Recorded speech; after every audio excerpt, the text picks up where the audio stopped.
Welcome. I'm Panda Bennett, and this is Witch Hunt, where you're going to meet several different witches from all different walks of life. And today on the Trial of Whiskey Stevens, we're going to be discussing digital magic and tech witchcraft. So, thank you so much for joining us today. I really appreciate it. Thank you for having me. I'm super excited to talk to you. So you've launched a new series on your channel, kind of talking like a new tech series, right? Yeah. Do you want to just tell us about what that is? Yeah. So I'm pretty much like left-hand path, really into chaos magic, kind of like blending chaos magic and ceremonial magic together. The more I learn about ceremonial magic, and Phil Hine actually wrote a book called Condensed Chaos. If anybody's interested in chaos magic. And when he wrote that book, he was actually taking a programming course. And so a lot of what he talks about in the book kind of relates to magic and computer programming. And I thought that was really cool. And right now I'm taking a tech course. And so the more I thought about it, right now, like the way that we talk about magic and the way that people are using magic, a lot of it is digital, whether people kind of realize it or not. Especially now with like everything moving online, a lot of like if you practice in a coven or you usually went to like groups, a lot of that has now moved online. And on top of that, just there's so much that I think from the older occult texts and the occultists from like the 1800s, 1900s, a lot of what they did can actually be applied to modern day, in the tech space. And I think it's really cool to like think about the way that maybe occultists from back then would have used social media or technology, like Aleister Crowley, maybe he was doing like sex magic through Patreon and like limited amount of people were allowed in, it's just It's kind of cool to like think about it in that way. That is really awesome. I've never really thought about it, but when you stop and like break it down, we give so much of our time and energy and our lives to technology. I mean, daily. So I mean that makes a lot of sense. And so you did a video that was like about having a digital servitor. Is that what it's called? Okay. Yeah. So is that more of like a collective magical working, or is that like an online book of shadows? Like what exactly is that? So I was working with Temp Aldrin for social media stuff. She wrote the book Year of the Witch, and she basically told me like that we can create a digital egregore or control it in some way, or people can put what they think of us. Like when we're on social media and we're creating content, that we're really projecting an energy or like a being, right? And everybody thinking about that is putting their collective consciousness into this energetic thing now, and that's a digital egregore.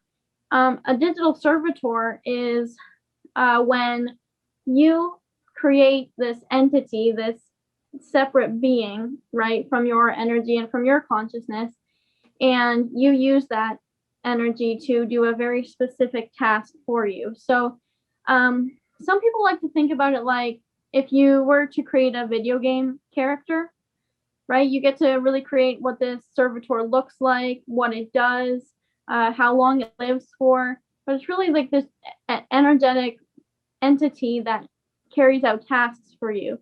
Having a digital book of shadows, it would be pretty cool, right? Because a lot of people nowadays, I think it's like becoming more and more like they have books of shadows on their computer. But I've also seen like digital altars where people will have an Instagram set to private or a Pinterest board, and they put different sigils in there, different correspondences, pictures of the deity that they worship, and that really becomes like a digital altar. And personally, like I do have a digital altar, but of course I have a physical altar as well. I kind of like to have both because it's nice as well, to have a physical place to go to if you can. I'm like, I have to like pick up pieces of my mind. Like my mind's totally blown. I would have never thought of that. And that like when I think, I mean, now I have like all this space and I have my own house and that kind of thing. But like when I was younger, Like I could have built like a MySpace altar or like whatever it was back then. You know what I mean? But I mean, even today, you could do a Facebook altar or an Instagram, you know, those kind of things. That's so smart. And even for people that don't either have the space or maybe they're like in the broom closet and they have, you know, family or, you know, Yeah. someone that wouldn't approve. Yeah, that's really smart. I would have never in a million years ever thought of that. That's really cool. So do you Yeah, like that's change it like for the seasons or Yeah, you can actually. So like I have a private one, so it's like only for me basically, but I put energy into it, and I just add different pictures all the time. So sometimes I change it up for the season, and honestly sometimes I don't. But there are apps too. Like I saw an app, it was like hashtag self-care, and like that's when you go onto the app store, that's what you type in, and it's an app developed by True Love Media, and it kind of gives you like a digital bedroom, and then inside that bedroom you have a digital altar. And I don't use that app a lot, but I thought that was really interesting because I think in the future we are going to have like real digital spaces to go to, and especially with like virtual reality. I know that's like people think it's so far into the future, but I mean, I think it's coming up. So I think yeah. we could even have like real in your face digital altars, kind of like. And it's here. Have you even watched like I don't have it, but have you even watched people like play like the video games and they have like the virtual reality and they like get up and run into the wall because it's like so real? You know, like I really want one, but I don't have one right now. I don't have one either, but yeah. And my husband is a software engineer. And so that's why when I was watching your last video, so he's very into tech. He does coding and builds websites and I mean all that different kind of stuff. So a lot of the stuff that you were saying, I was like, oh my gosh, like it sounds like stuff that he talks about. So I'm definitely not a coder or a software engineer, but like how did you decide to come just because we use technology so much, or do you also do like professional stuff with coding and computer work too? Yeah, so I don't do anything like professionally right now. I'm taking a program, so I'm just starting to learn all about that, and then hopefully at the end of that I'll be able to get like a full-time job. But I got into it basically because I started reading Phil Hines' work in Chaos Magic, and a lot of chaos magicians, in the 80s, like in 1981 was the first year that the personal computer came out, and then chaos magicians kind of adapted computers into their magic. And then of course, like my partner's like complete opposite from me, so he's like very. I mean, I like to go for walks. I like nature, but he's like really into it, and he's always telling me like, you're on your phone too much, you're on your computer too much.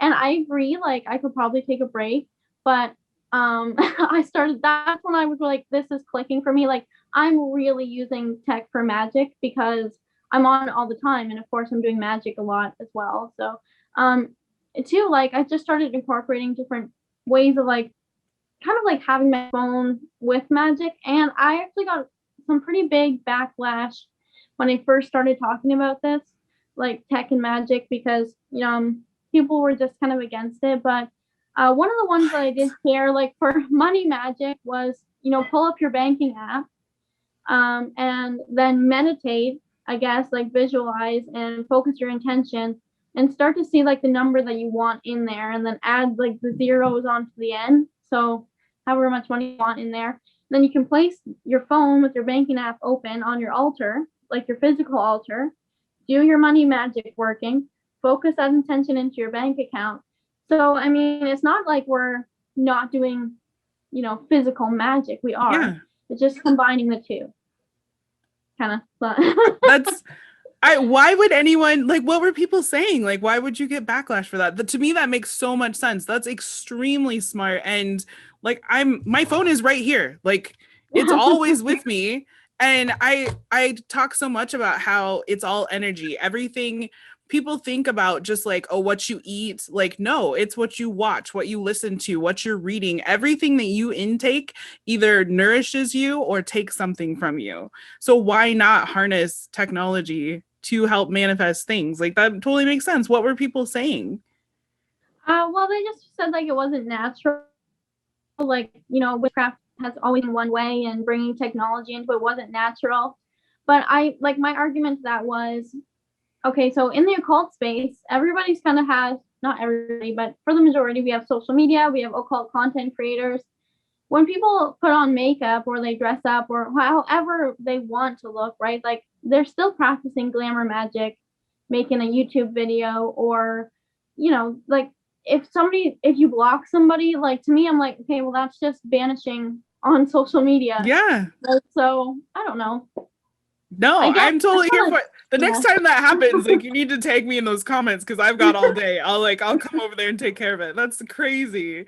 Like that's so smart. So do you have any labels? Do you identify as a chaos witch then? Okay, so I got asked this the other day too. So I was trying to think, like I go by like Tech Witch. Okay. I really am heavy into chaos magic.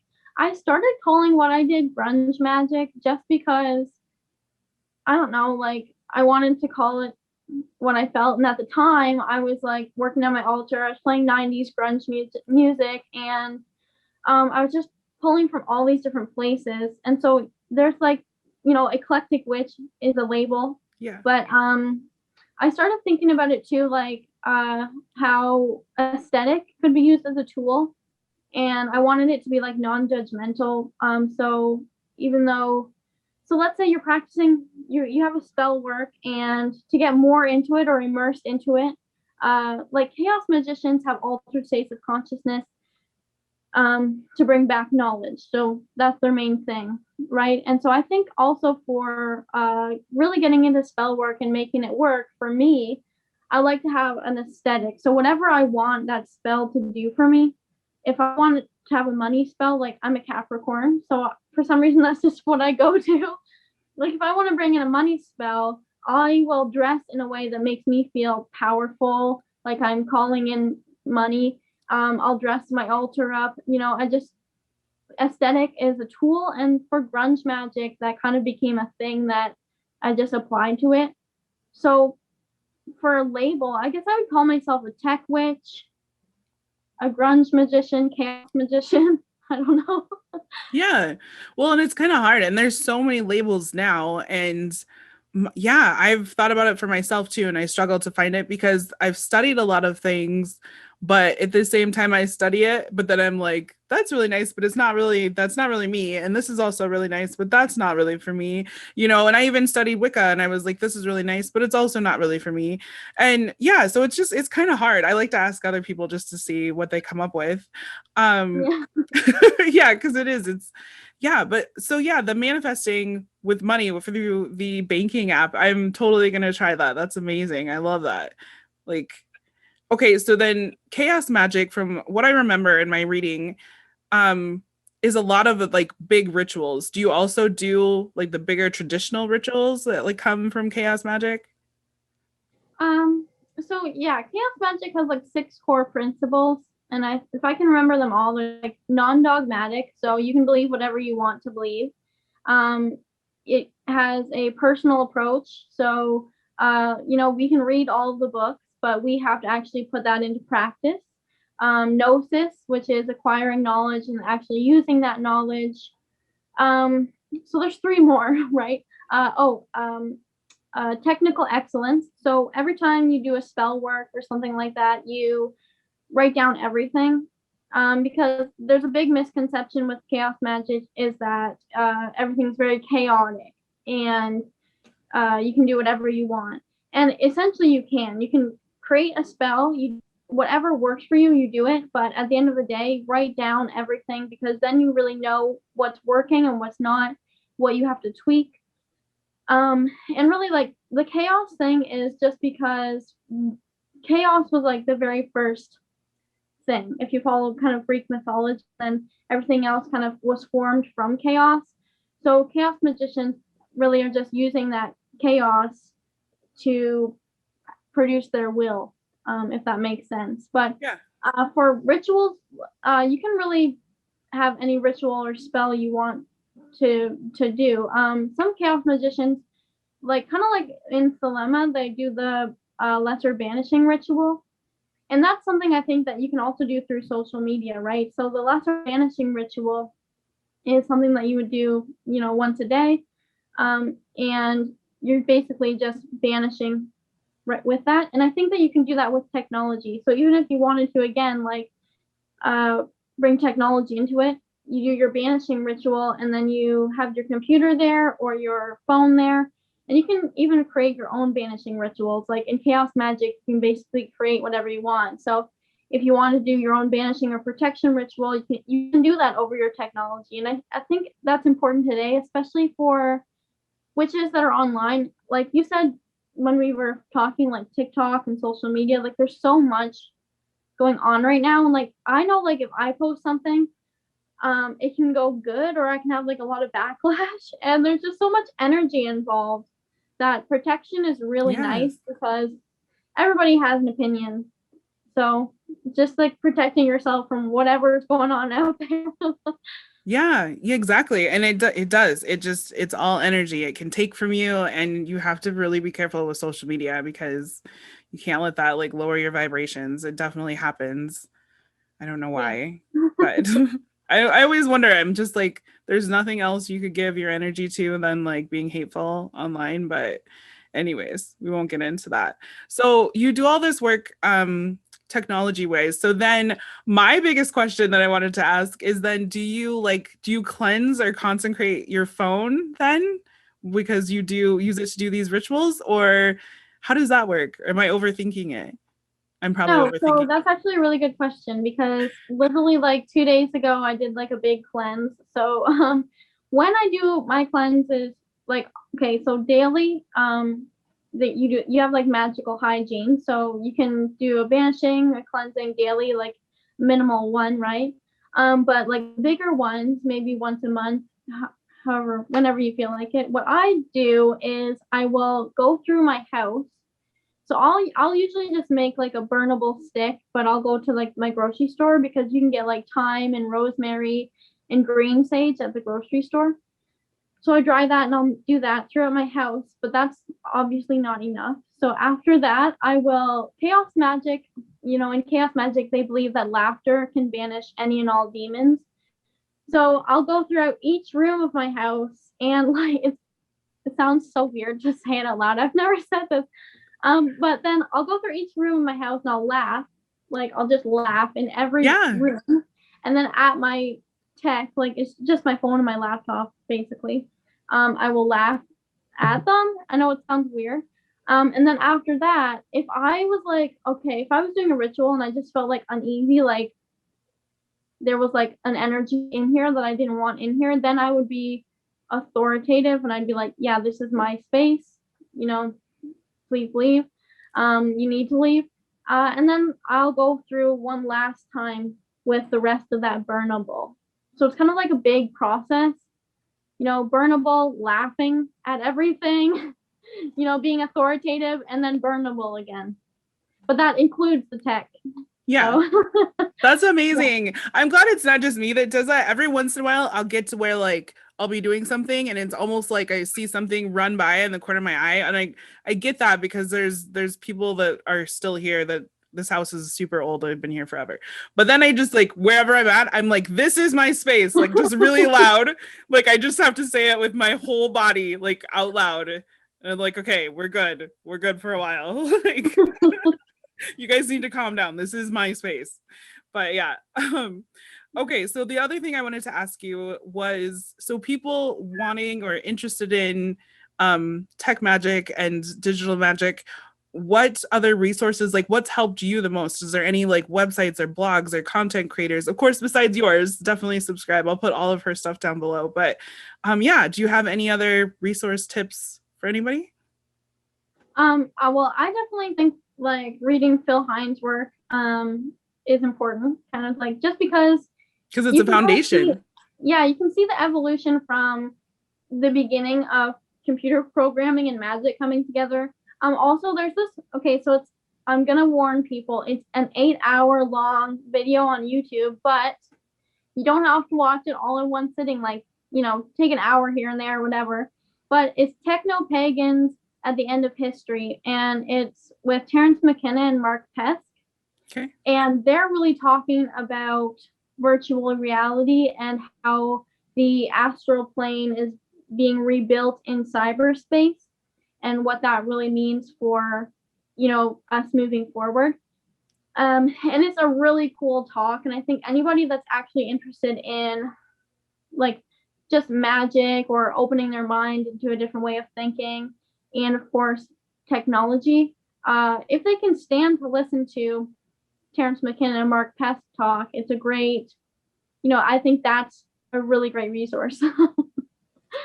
Yeah, that's some of the older books. Like I have some really old books they're really great, but they're heavy and they're kind of hard to get through, but they are foundational. And um now like you can see I've got like some of the newer books and stuff that are like they come in pink and they've got shiny like foiled moons, and they're like much more easy to digest, that kind of thing. But yeah, a lot of my older stuff is heavy.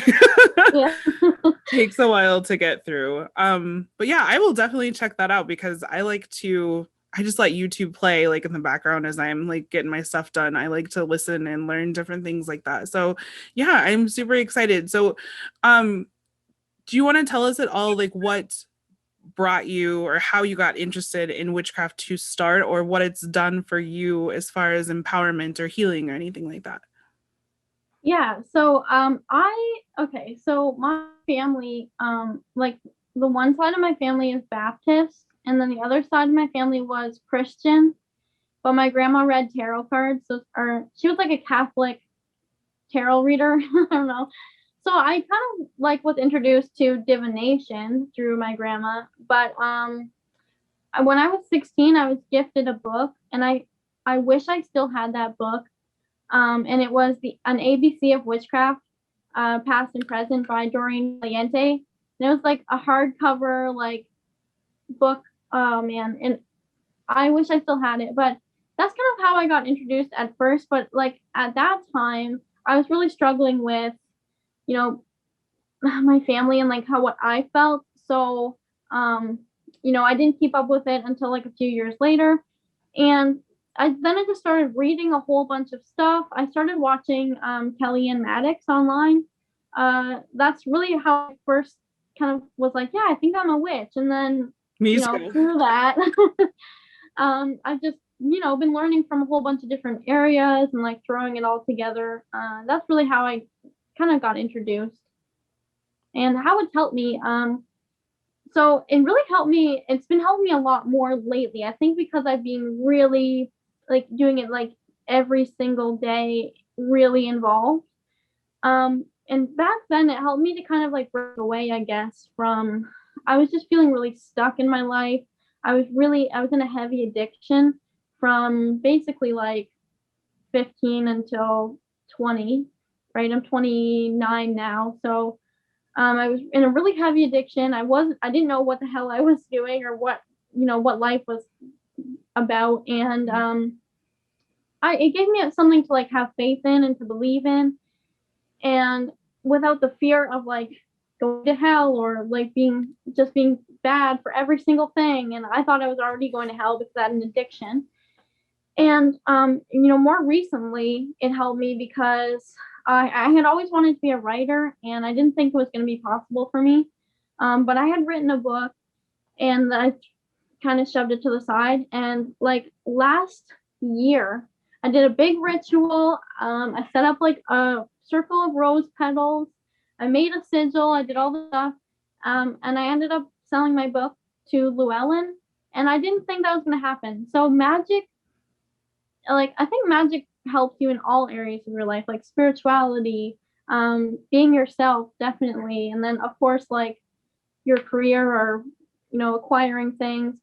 Some people like to say that's low magic, like you're using magic to acquire things in your life. But I don't know. I want to have a good life, and of course, I also want to become enlightened or, whatever as well. But I think it's okay to be on like both spectrum. Yeah, and I feel like that's so fundamental in just being able to work with the energies of the universe is to start to manifest things around you, whether it's the job or, I'm going to stick to this routine or I'm going to get a book deal or, you know what I mean? You can't move on and start creating bigger things and working with larger energies if you can't first affect the things right around you in your own area. So yeah, Yeah. I don't, yeah, once again, don't let people tell you that. That's sorry. That's yeah, that's gatekeeping. We don't have time for that. So um, but okay, so you have to tell us what the name of the book is. Yeah, so the book is called Rise of the Witch, and right now it's like in the last stages of editing Oh, it's with not even Lilith. out yet. So it's not out yet. So I don't know. Yeah, but I don't even know if I was allowed to say it, but I said it, and I just wanted to share like that was a recent thing that Magic did for Yeah. me. That's so exciting. I'm so excited for you. I can't wait to go get this book. Yeah, I was actually pretty like I mean whatever. I mean our spells work, right? But I was Yeah. surprised. I was surprised at how quickly it worked and everything. I was like, "Oh my goodness." And see, that's what's it's just so beautiful. It's just I'm always trying to like I feel like I'm always just corrupting people. I'm just like, you don't need to go to church on Sunday. You can come over to my house and we'll do a ritual for the full moon. But but because we just in life from the time we're young, we just give energy to all these other things and other people. And it's like you took the time and you gave that energy to yourself, to your desires, what you wanted, and look at you've got a bestseller book. Yeah. I mean, that's super exciting. Okay, I'm so excited. I won't take up any more of your time, but you guys definitely have to follow her on YouTube. You have to check out the new book. All of the resources that she listed for Tech Magick, I will put down below, along with you're on Instagram. Are you on Facebook? I'm not on Facebook. I just have Instagram, YouTube, Twitter. Okay, yeah, I'll put those all down below. Facebook sucks. So, anyways, um, no, no. I around the time of the election, there was just so much like negativity and stuff, and it's all Yeah. energy, so I soaked up a whole bunch of like negative energy and I ended up deleting Facebook, like lost years worth of photos, but I just like lost my mind and just completely like I could have deactivated it, but I deleted it. Like I just felt like I needed like that fresh cut. So Yeah.